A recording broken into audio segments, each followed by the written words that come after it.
paz, queridos.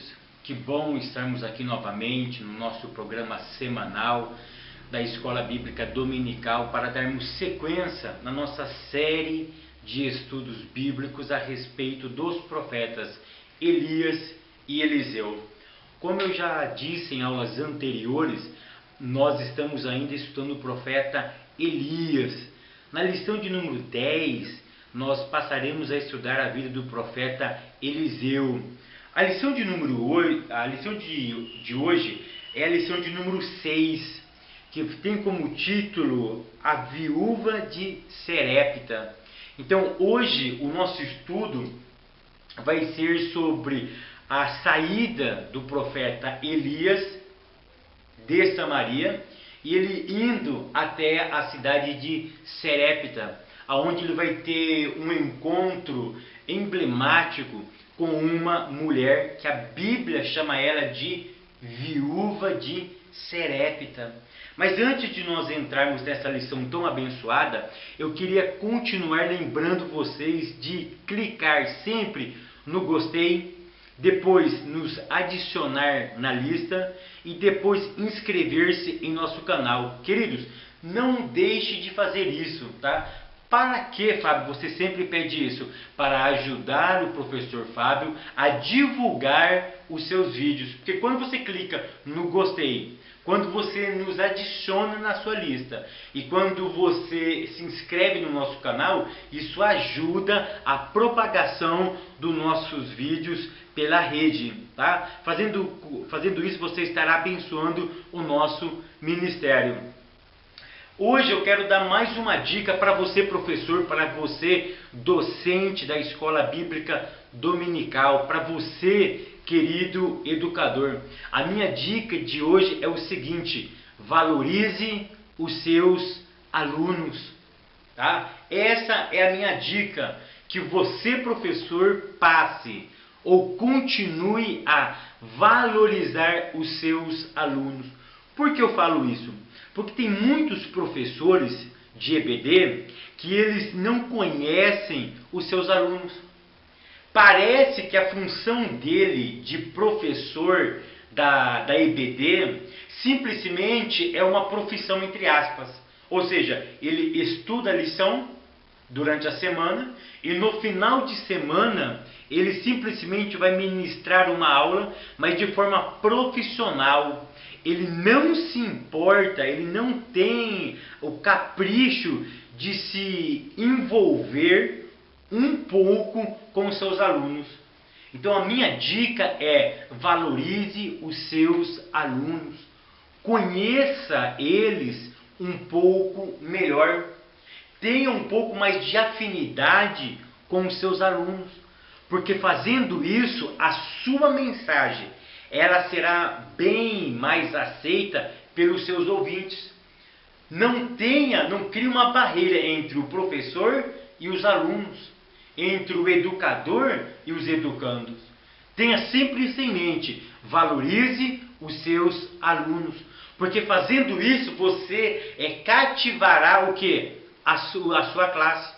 A sua classe ficará mais fascinada, mais apaixonada por você, professor. Porque o ser humano, tá? Ele gosta do quê? De ser valorizado. Ele gosta que aquela pessoa que está na frente, que você é um líder. Eles consideram você um líder. Eles consideram você como uma vitrine. Então, se essa vitrine, se esse líder se preocupa com a sua vida cotidiana, com a sua vida espiritual, com a sua vida familiar, o que vai acontecer? Vai ter uma proximidade mais entre você e os seus alunos. Então essa é a dica da semana: valorize os seus alunos, ok? Queridos, então a lição de número 6, ela tem como título A Viúva de Serepta. O texto bíblico onde se encontra a nossa aula, se encontra no primeiro livro de Reis, no capítulo 17 e do verso 8, tá? Primeiro livro de Reis, capítulo 17, do verso 8 ao 16, aonde existe o relato bíblico do encontro de Elias com essa mulher, que a Bíblia simplesmente chama ela de viúva. O adjetivo que a Bíblia dá para esta mulher é sendo uma viúva. E ela morava numa cidade por nome de Serepta. Professor, atente para alguns detalhes. Quais são esses detalhes? O primeiro detalhe, a nossa lição desse trimestre, ela não está em ordem cronológica, tá? Porque se nós fôssemos analisar, a viúva de Serepta, ela teria que estar logo após a aula sobre o Elias e o Tisbita, tá? Porque é onde nós falamos um pouco sobre a vida de Elias, como ele aparece no cenário, como ele aparece, o porquê ele aparece e para quem ele aparece. E após essa aparição dele, aonde ele entrega uma mensagem profética para Acabe, tá? Que Elias diz, tá? De forma com muita propriedade, que durante um certo período de tempo, tá? Que aí nós vamos ver esse tempo lá no livro de Tiago, por 3 anos e meio não haveria chuva, haveria uma grande estiagem na terra de Samaria, na terra de Israel. E após esse período, após essa profecia, o que acontece? Há um pedido para Elias, para ele se ausentar daquela região, e aonde a nossa aula será abordada sobre esse seguinte tema. Então, frise bem na sua classe, a nossa lição ela não está em ordem cronológica, tá?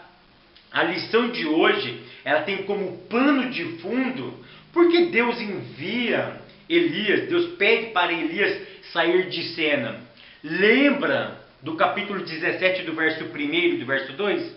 Elias aparece e ele entrega uma profecia para Acabe.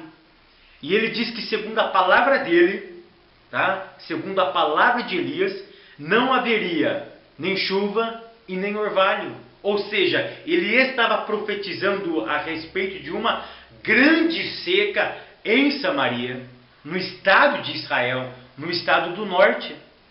Após essa profecia, a Bíblia diz que Deus pede então para Elias se ausentar de Samaria.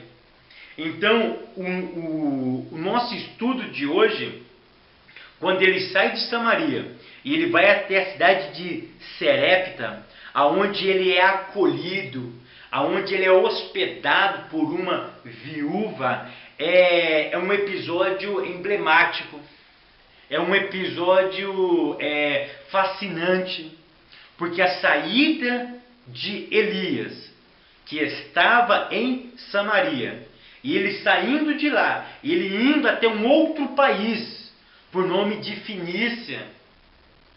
Ele saiu de Samaria e ele foi para um outro país, a Fenícia. Ele foi para uma outra região, ele foi para uma terra pagã.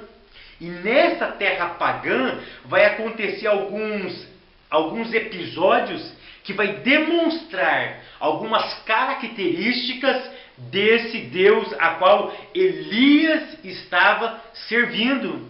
Porque lembra o que significa Elias? Eliarro. Eliarro é Adonai, é o meu Deus. Ou seja, Adonai é o único Deus. É o politeísta contra o monoteísta.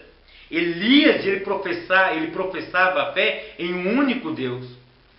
Então, quando Elias ele sai da sua cidade, ele sai de Samaria, ele se ausenta para outro lugar, para essa cidade de Serepta, isso vai revelar o que? Algumas características como esse Deus que é único atua na vida do ser humano. Então a história de hoje é uma história maravilhosa. É uma história onde vai nos ensinar que Deus é um Deus soberano. A história de hoje, ela vai ensinar que quando Deus chama alguém, esse Deus cria mecanismo para providenciar para o seu escolhido. A lição de hoje vai nos ensinar que Deus não desampara os seus, aquele que Ele escolheu, aqueles que Ele vocacionou. Deus tem sempre uma solução.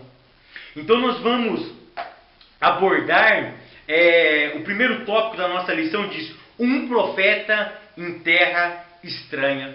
Então Elias está em Samaria, ele entrega a mensagem profética que não haveria chuva. Acabe se irrita, Jezabel se irrita. E o que aconteceu? Essa profecia de Elias trouxe um alvoroço na terra de Israel. Na capital Samaria aconteceu o que? Um alvoroço que futuramente Acabe chama Elias de perturbador, aquele que estava criando um montim, aquele que estava trazendo desordem para a sociedade local com uma mensagem divina. Então, por esse motivo, da irritação de Acabe e pela irritação de Jezabel, Deus pede para Elias fazer o quê? Se ausentar-se.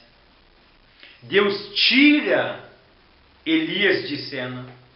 E o primeiro lugar que Deus pede para que ele vá é para Querite. E lá em Querite, a Bíblia diz que Deus fala para Elias: Elias, olha o versículo 8. Então veio a ele a palavra do Senhor dizendo: levanta-te e vai a Serepta, que é de Sidom, e habita ali. E eis que eu te ordenei ali a uma mulher viúva que te sustenta. Mas se nós observarmos uns versículos antes, o versículo de número 3, Deus pede para ele, após a profecia, no verso 3, Deus pede para ele: vai-te daqui e vira-te para o oriente e esconde-te junto ao ribeiro de Querite. É muito interessante que após a profecia, Deus pede para ele primeiro, antes de ir para Serepta, Deus pede para ele ir para a cidade, para o riacho de Querite. Por quê? Porque a seca haveria naquela região. Faltaria água.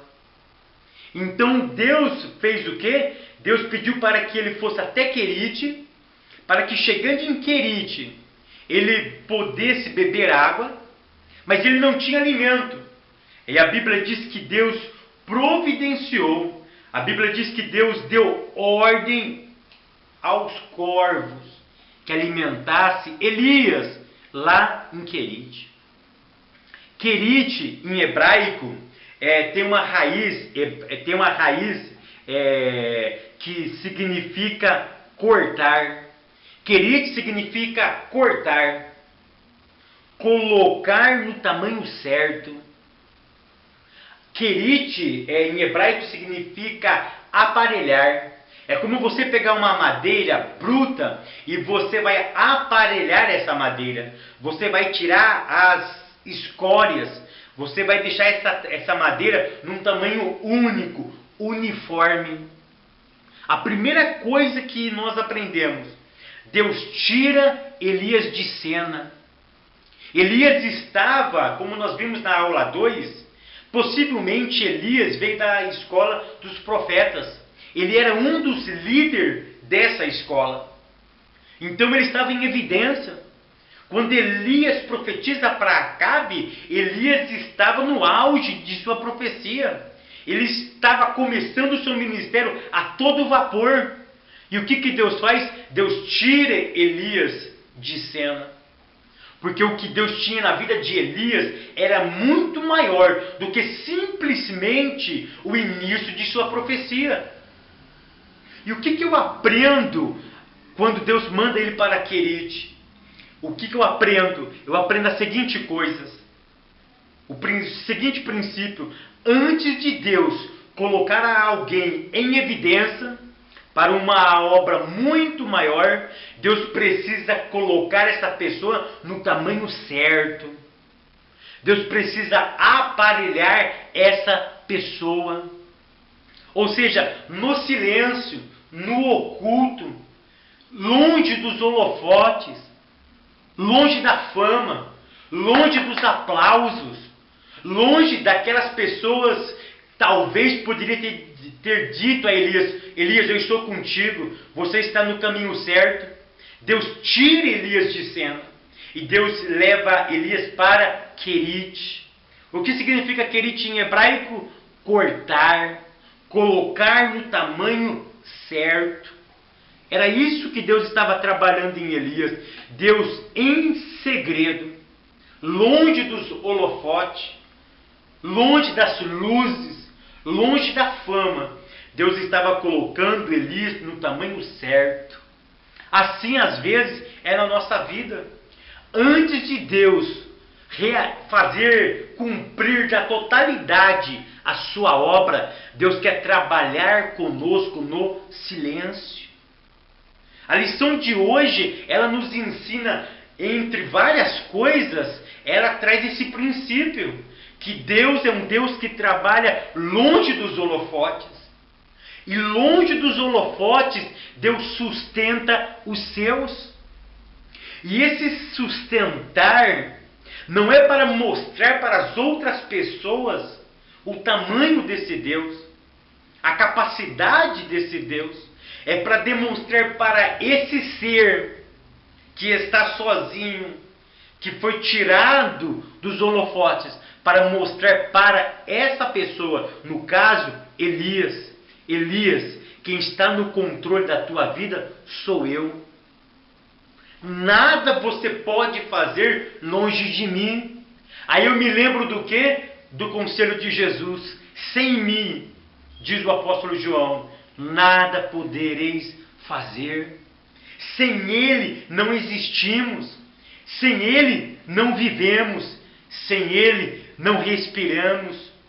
Sem Ele, o nosso ministério não é nada. Sem Ele, essas videoaulas não seria nada. É a graça de Deus, é a misericórdia de Deus, é no silêncio que Deus lapida o homem. Quando Deus tira ele de cena, Deus estava lapidando o profeta Elias. E após essa saída de Elias em cena, Deus então passa a sustentar Elias através de água daquele riacho e corvos, animais aves que segundo a cultura judaica, segundo a Torá, eram animais impuros. Segundo a palavra de Deus, os corvos, tudo aquilo que eles tocassem, tornaria imundo. Olha que algo inusitado e emblemático acontece. Uma ave que era imunda e que tudo que ela tocasse tornaria imunda, passa a sustentar o homem de Deus. Isso nos faz lembrar o quê? Isso nos faz remeter a que ideia? Que Deus é Deus. Ele trabalha longe da realidade humana. Ele trabalha fora do entendimento humano. Porque segundo a lei não poderia. Segundo a lei era proibido. Mas Deus é o Deus que rompe regras. Porque Ele que fez a regra, então Ele pode romper. Ele estava mostrando para Elias que ele tinha o controle da natureza. Que ele tinha o controle da sua criação. O riacho iria alimentar e saciar a sua sede. E os corvos, animal impróprio para essa tarefa. Mas Deus estava no controle. Deus queria mostrar em silêncio para Elias que Deus é o Deus da natureza. Que Deus é o Deus do controle. Que Deus é aquele que domina povos e domina a natureza. Que todas as coisas foram feitas por Ele. E se foram feitas por Ele, Ele tem o controle de tudo. Mas tem um problema. O que fazer quando a provisão de Deus cessa naquele momento. Isso é algo muito interessante, porque Querite secou-se a água. Ele teve que se levantar e ir para outro lugar. E Deus pede agora para ele: Elias, aqui secou. Este lugar que você está, não há mais providência. Não porque eu não sou capaz de providenciar. Eu quero te ensinar mais, Elias. Agora você vai mais longe. Você vai para a cidade de Serepta, lá no meio dos Sidons. Serepta ficava a cerca de 14 a 15, uns vão falar de 13 a 14 quilômetros ao sul de Sidom. Mas interessante que Serepta não era uma cidade judaica. Serepta não era uma cidade que estava dentro do povo de Israel. Serepta era uma cidade pagã, uma cidade idólatra. Serepta significa lugar de fundição. Provavelmente era lugar onde se criava, se fabricava imagens de escultura. Dentre outras coisas que fazia com a fabricação e a utilização da fundição, eles fundiam imagem de escultura de vários deuses daquela região. E isso é muito interessante. Por que então Deus pede para ele ir para Querite e depois de Querite ir para Serepta? Possivelmente Acabe não iria procurar Elias numa cidade pagã. Ora, Acabe ia deduzir: se Elias estava profetizando contra mim, porque a minha mulher trouxe outros deuses para cá, o que esse homem irá fazer em Serepta? Olha como é a mente de Deus. Deus nós não entendemos. Querido professor, guarde esse princípio. Aquilo que Deus faz não é para ser entendido, é para ser crido. Leve esse princípio para a tua classe. O que Deus faz não precisa ser compreendido, tem que ser aceito, tem que crer.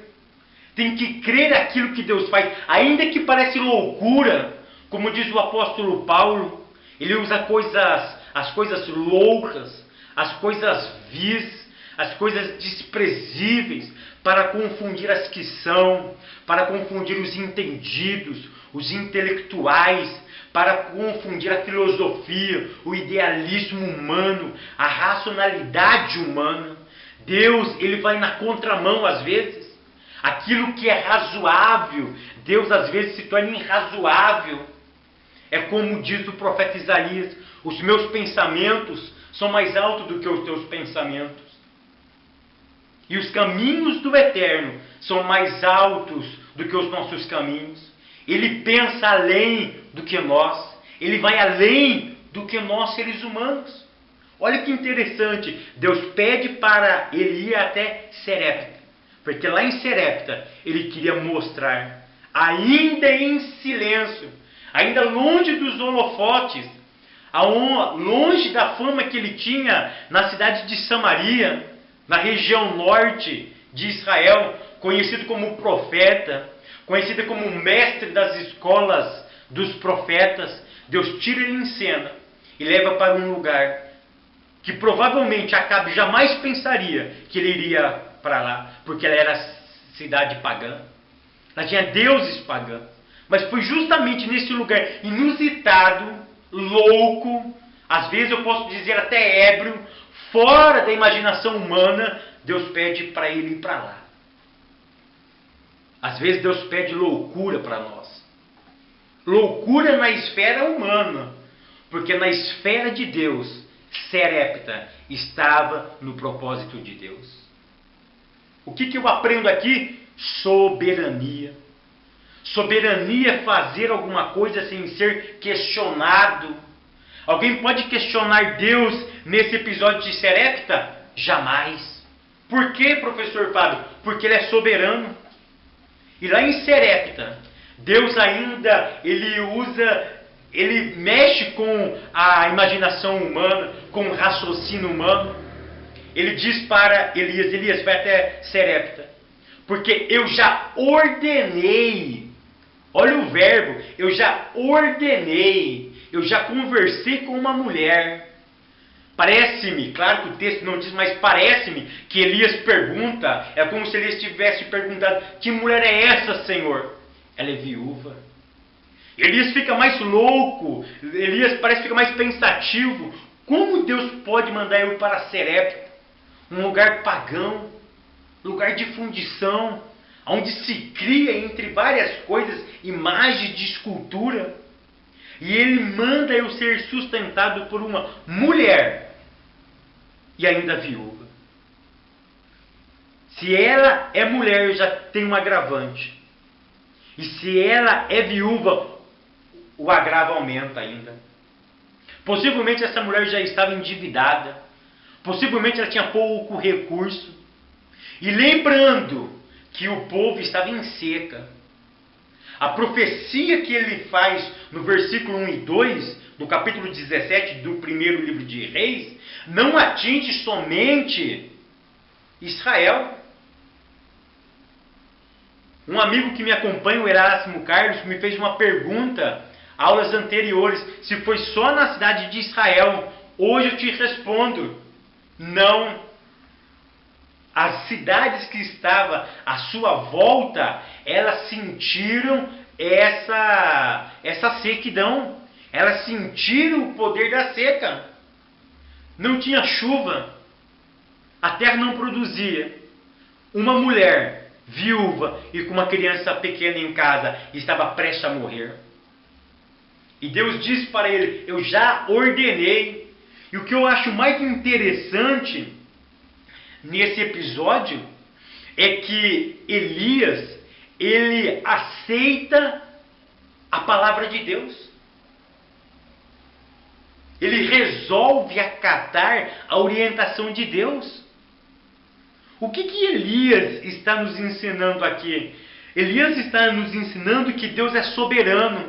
Ele faz aquilo que Ele quer. Queridos, se Deus lhe pedir algo, faça. Não questiona. Não fica perguntando por quê. Deus pede para Abraão sair de Ur e ele sai. Vai para uma outra terra, ele sai, ele vai. Elias sai de Samaria, vai para Querite. A provisão cessa, vai para Serepta. E Elias obedece. Vai numa casa de uma mulher, ele encontra uma mulher. Porque Deus já tinha preparado. Deus já estava no controle. Olha o cuidado de Deus. Deus antecipa a nossa visão. Deus, ele enxerga lá na frente. Querido, deixa eu dizer algo assim, desculpe pelo termo, uma doideira. Daqui 1000 anos, se existir ainda vida daqui 1000 anos, por exemplo, daqui 1000 anos, para Deus é hoje. Amanhã, Deus está vivendo hoje. Para nós, daqui 1 ano, Ele está vivendo hoje. Eu entendo? Não. Eu tenho que aceitar isso. Isso é soberania. É Ele estar no controle de todas as coisas. Porque Ele está numa posição, não uma posição de espaço físico, não, mas Ele, por características inerentes à sua personalidade, pelos seus atributos inerentes, e que nós somos incapazes de ter esses atributos, tais como onipresença, onisciência e onipotência. Nós não temos esses atributos, e por Ele possuir todos esses atributos, Ele está no controle, Ele sabe o que é melhor, e Ele acata. Ele vai lá na casa dessa mulher, e ele pede água para ela. E na hora que ela vai buscar água, ele pede um pouquinho de alimento. E ela fala para ele, o que eu tenho é pouco. Eu acabei de pegar 2 gravetos. É pouquinho que eu tenho. Eu tenho simplesmente um pouquinho de farinha e um pouquinho de azeite. Eu vou fazer um pequeno bolo. Vai comer eu e o meu menino. Provavelmente esse filho dela era um menino pequeno, porque ele não conseguia ainda colher com as suas próprias mãos, com o seu próprio esforço, alimento para a casa. Possivelmente era uma criança ainda. A mãe que era sustentadora, era ela que mantinha o lar. E o que ela disse para o profeta? Eu vou comer. Após comer, eu vou esperar a morte. A morte para ela, Champlin diz que a morte para ela era uma coisa normal, porque ela já tinha presenciado a morte do marido. Agora o que restava para ela? A morte dela e do seu filho, porque a terra não produzia, não tinha nada, eles estavam vivendo uma grande escassez. E o que eu aprendo dessa mulher? O que eu aprendo nesse episódio onde há escassez humana? Toda vez que houver escassez humana, haverá providência de Deus. Querido, creia nisso. Leve essa mensagem para a tua classe. Todas as vezes que houver escassez humana, haverá suficiência, providência divina. O que ela tinha era pouco, mas ela acredita na palavra do profeta. Ela acredita, e Elias fala para ela: primeiro faz para mim, e depois fala para o teu filho. Primeiro eu como, depois vocês. Ora, não dava nem para ela e para o seu filho. Como alimentaria mais de uma pessoa? Era impossível na ótica humana. Mas ela acreditou na palavra do profeta. E Elias também tinha acreditado na palavra do Eterno, que mandou ele ir até Serepta, porque ele tinha acreditado que Deus iria sustentá-lo. E essa mulher acredita também na palavra do profeta. E o que acontece? O milagre de Deus aconteceu. Elias passa a morar na casa dessa mulher. Após esse episódio, ela faz o bolo. E a Bíblia diz que nunca faltou farinha. E nunca faltou azeite para fazer o alimento de cada dia. Sabe o que eu me lembro? Da oração do Pai Nosso. Quando Jesus disse: o pão nosso de cada dia nos dai hoje. Sabe o que Jesus está ensinando nessa oração? Que nós devemos orar todos os dias. Acreditar que todos os dias Deus envia a providência necessária para o dia. Lembra do episódio do povo do deserto? Do povo de Israel no deserto? Que todo dia Deus chovia uma quantia certa de maná. No sábado era porção dobrada. Na sexta, era porção dobrada. Por que, professor Fábio? Porque no sábado, no Shabat, ninguém podia trabalhar. E Deus é um ser inteligente. Deus é um ser poderoso. E o que ele fazia na sexta-feira? Mandava porção dobrada. No domingo, uma porção só para o domingo. Uma porção só para a segunda. Se você colhesse na segunda-feira, se você colhesse a mais do que 3 litros e 400, a mais do que isso, se você quisesse deixar para o outro dia, o que acontecia?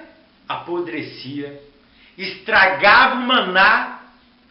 O que isso nos ensina? Deus tem a providência certa, para o momento certo e para a hora certa. Creia na palavra de Deus.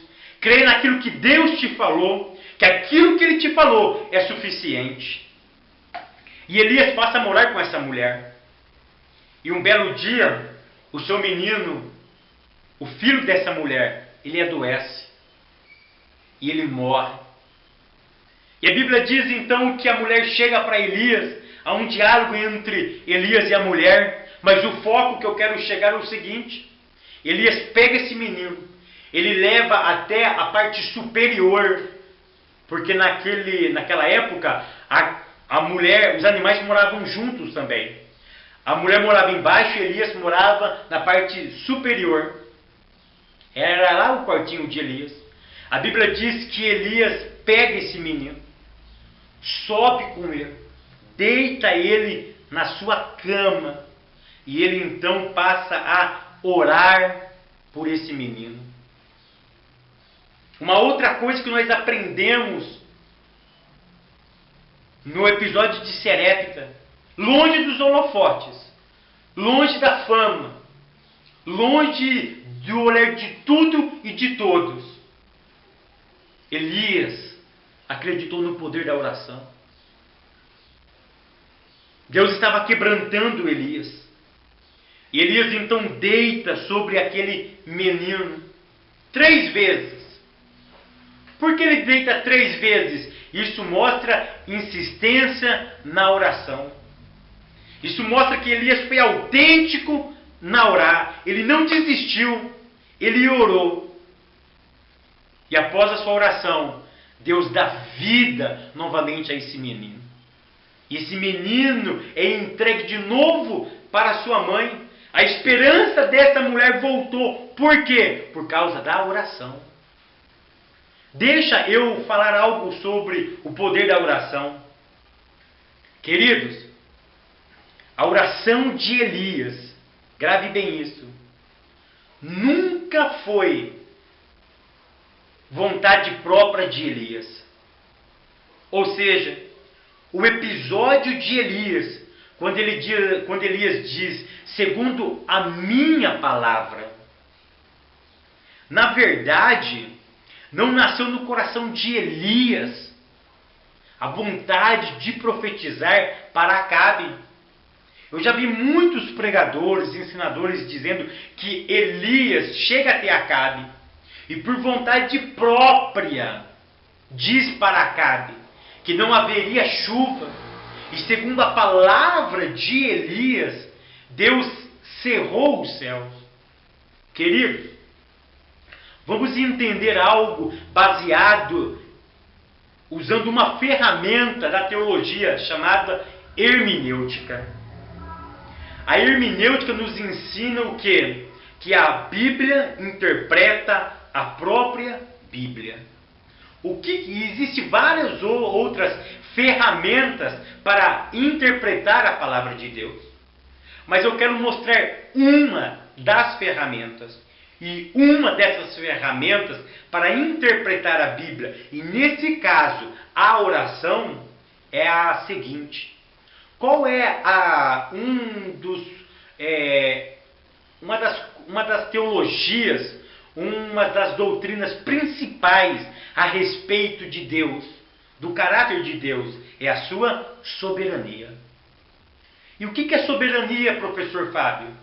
É o ato livre de alguém governar sem sofrer interferência alheia. Soberania é você fazer aquilo que você quer, sem sofrer intervenção. Ora, se Elias nasceu em seu próprio coração a vontade de pedir a Deus que cerrasse o céu e que não houvesse chuva, Elias estava contrariando o quê? O princípio da soberania. Ou seja, Elias estava interferindo na soberania de Deus. Elias estava, entre aspas, dando um palpite para Deus. Elias estava parafraseando: Deus, é o seguinte, eu tenho uma ideia para o Senhor. Acabe trouxe vários deuses. Jezabel, que significa montão de lixo em hebraico, trouxe vários deuses para cá, Astarostes, Baal, El e vários outros deuses. Eu tenho uma ideia para o Senhor. Sabe o que o Senhor faz? Não chova mais. Pare de mandar chuva. Porque você vai ver que deixa 3 anos e 6 meses sem chuva, que Acabe vai ficar desesperado. Porque os seus deuses não são capazes de produzir chuva. Baal Baal não vai acordar para mandar chuva. E aí eles vão sentir na pele o poder da tua majestade. E parece que Deus lá do céu diz: Elias, está certo. Segundo a sua palavra eu vou fazer isso. Querido, não funciona assim. Se você ler todo o capítulo 17, 18, nós observaremos que sempre Elias vai mencionar: eu fiz aquilo segundo a tua palavra. Champlin vai dizer que essa revelação que ele fala no capítulo 17, no verso 2, que não haveria chuva, possivelmente ele recebeu essa mensagem antes de entrar em evidência, possivelmente na escola de profetas. Ou seja, o que eu quero mostrar? Nós, seres humanos, não podemos interferir no comando de Deus. Essa mente, essa ideia, ela é humana. Paulo vai trabalhar essa ideia na carta aos Romanos, quando Paulo diz: quem és tu, ó vaso, para contender contra o olheiro? E perguntar para ele: olheiro, por que você me fez assim? Paulo diz que o olheiro não pode ser questionado pelo barro. O barro, ele não tem audácia, ele não tem direito nenhum de perguntar para o olheiro, que é o Criador, por que fez o vaso daquele jeito. É como se você chegasse para Deus e dizer: Deus, eu não gostei do jeito que você fez. Eu teria feito no seu lugar diferente. Eu teria feito de uma outra forma, diferente da tua.